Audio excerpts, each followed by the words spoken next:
Hello everyone, I am Betz Golden. Welcome to the Gel Press channel. Today I thought it would be fun to make a little trick-or-treat bag. So I'm actually going to start off with some black gesso. The reason why I'm using the black gesso for the trick-or-treat bag is because the bag is a craft bag, so it may not pick up on paint very well, and sometimes you can't always see the paint as nicely as you can on a prepared surface. So the colors that I'm going to use for the background are darker colors, so that's why I'm going to go ahead and use this black gesso to begin with. I do have a piece of paper that is off on the side that I'm rubbing off some of that excess on, and I actually end up doing something pretty cool with that, so make sure you hang around to the end to see. I like to clean off my brayer on the back of projects, and in this case I thought it would be a lot of fun to do it on the back of this little bag, and I end up liking the back of the bag almost as much as what I like with the front. Now, in addition to making this bag today, I also am going to show you how I clean my gel press when I do clean it, because I usually don't. For this particular pull, I'm using a 14 by 12 inch plate. I normally don't pull out this big boy, but I really had fun doing this. I am taking just a regular piece of copy paper and I'm just laying it out, trying to get as much of that off as I can. But before I move on, since it is a gesso, I do want to make sure that I remove the majority of it. So you'll see how I end up cleaning it at the end. But I'm going to go ahead at this point and just try to lift off some more using this purple that's going to go on the bag. And I really love how that pull ended up, and you'll see it at the end. It was not expected. I was literally just, look how pretty that is, just doing this like a junker page to clean off my gel press, and I'm using the purple because it's on my desk, but I end up really liking how this oops page, this just, you know, my junker page is what I call it, turned up. So I was like, I really like this. And I'm going to end up keeping it. I'm going to use it also to do some conditioning, which you'll see later on in the video, of my little petites that I'm using, because I had never used them before. So hang out for that and you'll be able to see the difference. So for this, I'm just popping on some, I think that's Ancient. I'll have everything that I'm using listed down below for you for your convenience. But I want to get a base going on my bag for that background. And I'm going to put an orange pumpkin on it. So you'll see how I end up doing that. So I'm just popping on some purple, and I'm just building some color on this, and then I'm popping in some really pretty, I think that's Penny, again listed down below for you. I do want to end up adding some texture, and so I love bubble wrap. I have so much of it, so I'm just gonna pop my trash down right there. Now I have some fun prints in that. Oh, look how pretty that is. Now watch this. I'm gonna pop that down, but I'm going to take that bubble wrap and I'm going to smash it right on top of that back of the bag. And so again, I'm just getting everything I can out of it. I like to use my brayer on top of my projects to clean it, and also to make sure that I get really nice coverage. And so it served a multi-purpose there, that brayer does. And there we go. So now my background on my bag is done, and I'm kind of left with this messy plate. I don't really want to leave it messy like this because it is a gesso down still. So I'm going to show you how I end up cleaning this. I'm just trying to lift all that excess up. I use instant hand sanitizer. And I just rub it in with my fingers. Now, this does get really messy, so you want to make sure that you have something around in which you can wipe your fingers off and eventually wash. You want to rub that in really well into your gel press and then you're just going to take a baby wipe or a lint-free cloth and just remove up that excess, and it works beautifully. My plate is going to be entirely clean, as you can tell, totally ready to use on my last pull, or my next pull, I should say. Okay, so from there, this is the back of my bag. The front of the bag has had time to dry. I want to use my 8-inch round circle. Of course it's round, duh. Again, I'm gonna prep my surface with some gesso because I want to pop on an orange circle for a pumpkin, and that orange may disappear into that black background. So I'm gonna go ahead and just pop it on with some white gesso. I am using a lot of gel presses for this project, and those are listed down below. So make sure you check those out. You can actually get those in the gel press store for your convenience. I did switch out my brayer size on this, so it's not quite as cumbersome as the other one. And for this one, I'm just laying out that color, wiping off the excess off on the other piece of paper, not really rhyme or reason to it. The reason why I'm using a gel press and I'm not just painting a circle is because I want kind of that funky, unique, like different, the monoprinting aspect of it. I want the texture in it. I want to be able to see that. So I pop that down and I flip it over and I just do it again. And then I just go in with my brayer and I brayer out a little bit more to get some more coverage where I couldn't because of the creases and things like that. I'm not looking for perfection on this. You guys, this is a great project to do with your kids. And then I'm just going to clean off the rest of that again with a piece of regular old copy paper. I had some notebook paper sitting off to the side. Kind of wish that I would have used that, but this works just fine. Then from here, I'm going to go ahead and use some cheddar. I opted for this and not like a tangerine because it has a really nice warm undertone I thought would be perfect for a pumpkin. And I'm just going to pop this on, and I'm going to do it a couple times just to make sure that I get a pretty good base going on this. And so I want to go ahead and do it one more time. This time I'm adding in some of that pretty, I think that's penny, in with the cheddar as well. I just want to get a little bit of more of a layering effect down, some shimmer, also to warm it up a little bit. That's a beautiful warm undertone color, so I really want to do that as well. And then from here, I'm gonna just go ahead and continue to try to get some of that paint off, get a nice layer on, and then I'm gonna pop it right back onto my bag. Now you guys, the bag I found, I don't even remember where I picked it up. I got it at some store and I immediately was inspired to do this project. You could totally use regular old grocery bags from your grocery store. This would be a great project to have your kids make your own trick-or-treat bags. If you're not a fan of, like making pumpkins, I gotta be real with you, I don't enjoy carving pumpkins. So to me, this is way better. And with little kids, it's like, oh, I like this. Even though it's paint, and it can get messy, whatever, this to me is a lot more fun and safe because you can use a safe type paint. And then of course your gel press is completely safe for kids. So, you could totally swap this out for paint that's safe for kids or kid friendly and be good to go with this. And I'm loving how this project ends up. It's just, be creative. Like if you have any of your gel petites, use them for this. You can make some really fun shapes for your eyes and for your mouth. And how I ended up doing the little stump is kind of funny, but it totally works. And again, I am loving that Junker page.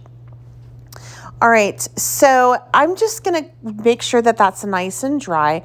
And then I pull out two petites from two different sets. I'll go ahead and list those down below. And as I did this, I realized that I had never used this before and I needed to season it.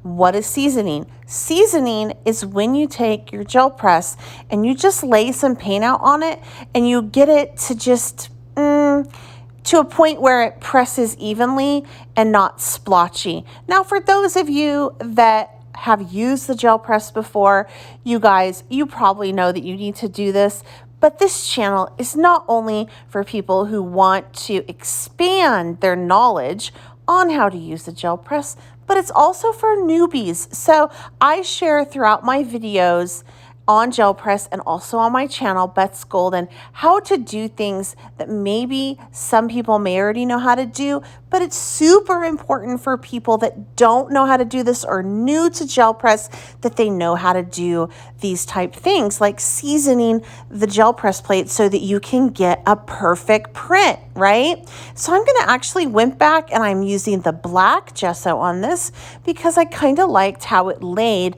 better than the black acrylic paint that I had out.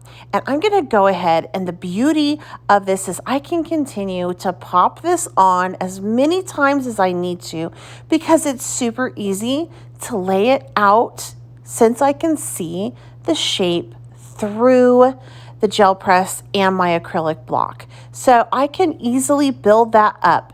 And you'll notice that when I go back through and I do that, I'm gonna get one that's a little bit off, but it's totally okay. I'm gonna show you what you can do to mask that. And so from here again, I have to season it again. So I'm just going through with my brayer and some paint, whatever's on my desk, and I'm just stamping this out as many times as needed until the paint starts to go on evenly and it's not buckling up in certain spots on my gel press, and then I know that it's ready. So if you have a gel press and you're like, why is this paint doing this? It's not laying evenly. It's probably because you just need to season it. So just lay some cheap paint out on it or whatever's on your desk, and then go ahead and just take a piece of scrap paper and continue to lay it out, stamp it for probably about 5 or 6 times. And then you'll end up with a perfectly seasoned plate and you'll never, ever have to do that again.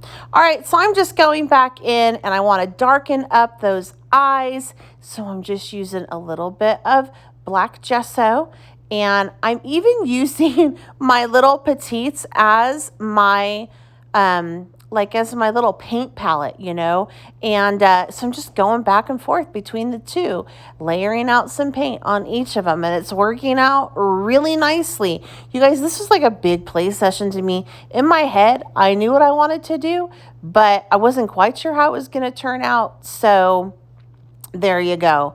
And it worked. I really, really enjoy what this end result is, and it turned out just so cute. It's so fun to see what you can do with your petites to create different types of little pumpkin faces.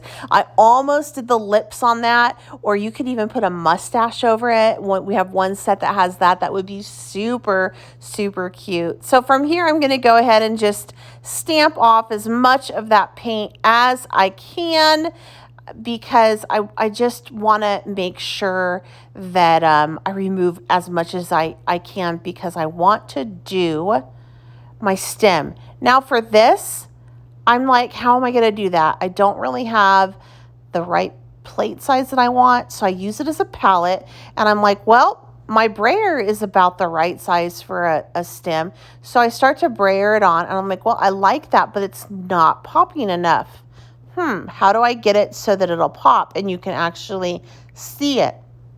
And this is why gesso is so important. I left this in so you can see. Look how that looks without the gesso down first, okay?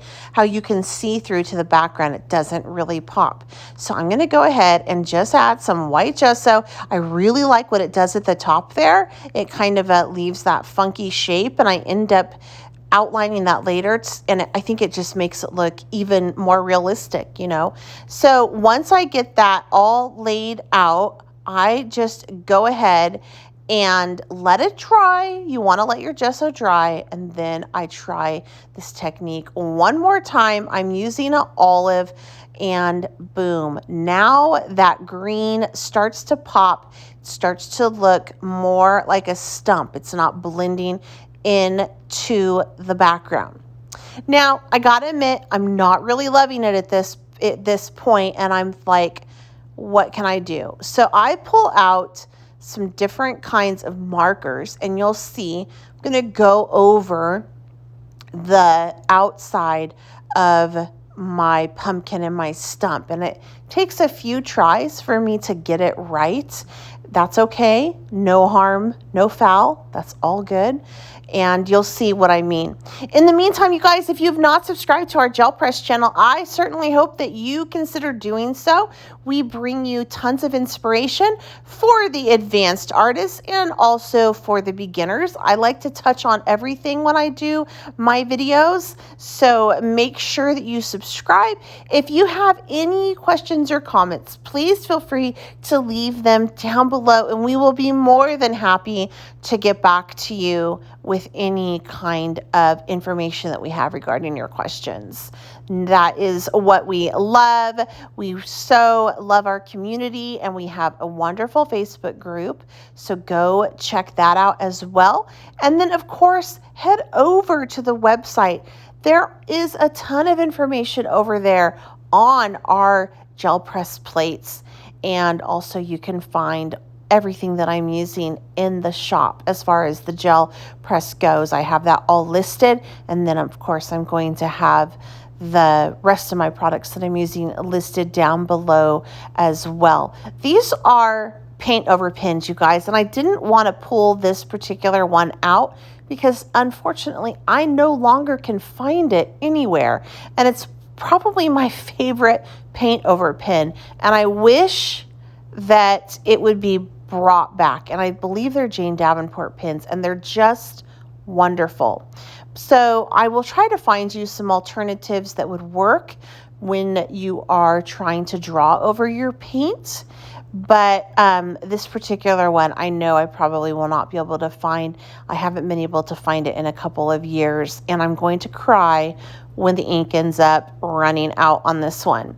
So I am using a lighter color just to make all of that pop. I think it ends up just so very cute.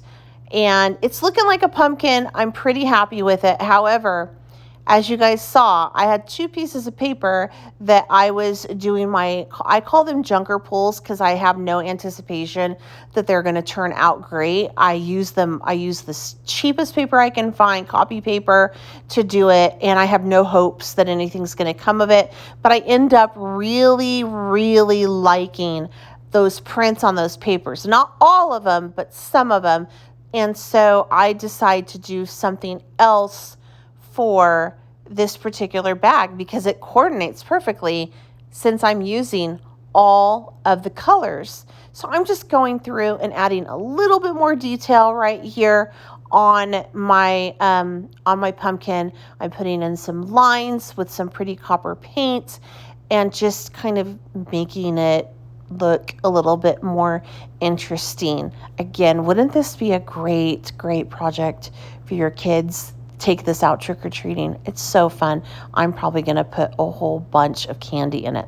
All right, so what I did here was I took that alphabet set and I ended up cutting out, I layered it up with some purple tape, and I ended up just running it through my die cut. So I have those letters, but instead of having to worry about putting those letters down one by one, I'm just going to pop it on another tag that I made from the other junker set that I was using, and boom, there we go. Now I have trick or treat. Actually, it says trick or treat. I don't know what happened to my O, so there's that, but you get the drift. And then I want to finish up the back and just make it a little bit more sturdy since I am using copy paper. I didn't have any intention of this working. So I just layer that on so that the back is super cute as well. It totally matches my cute little bag. I mean, it's just worked out great. And so I'm going to ink up the edges just to finish it off. That's just kind of my thing to do. I'm using a waterproof fade resistant ink. It's by Ranger. It's archival. I have it listed down below. This is a great one for general stamping as well. And then I'm just going through and adding back in the little spots on the E and the A. And look how cute that is. No time at all. That's just such an easy way to do it. End up die cutting your letters directly onto your substrate and then adhering your substrate to something on the back so that they totally pop. And I had just a little bit of twine, Baker, I think that's Baker's twine right there. Pop that on to the little bag. You could like die cut your kid's name on it so that they know it's theirs. And then from there, I'm going to use some really, really fun glow in the dot Nuvo drops. And I'm going to just do that in a green. So these actually will glow in the dark when the lights are out. How fun is that for a kid? You're going to want to make sure that you let that dry. All right, you guys, I so hope that you enjoyed today's video. Again, if you enjoyed it, give it a thumbs up. Feel free to share it with your friends. And let me know down below if you have any questions or comments. Until next time, I'm Betz Golden. Happy crafting.